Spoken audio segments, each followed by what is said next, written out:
Viongozi wa Simba wanaendelea kuwasili hapa, ikiwa Simba Murtaza Mangungu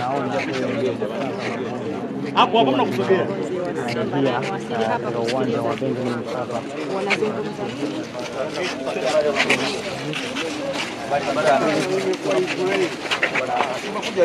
Kama ulivyokuja sasa, tuje tusikie ambacho uwakilishi wako uko tayari kwa kumsikiliza Waziri Kabudi. Labda umekuja na lipi na msimamo wenu kama klabu ni upi? Sasa siwezi kutoa msimamo, maelezo yanatolewa na wizara ambao wametualika. Kwa hiyo tukimaliza kikao tutaweza kuzungumzia hilo.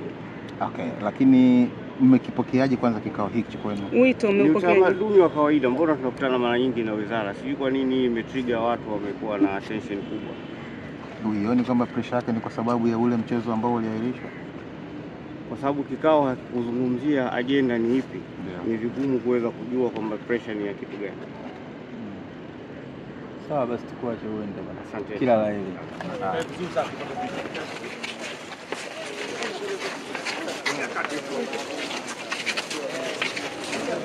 Unaona mkumbuka kwa bado unapata vizuri kabisa.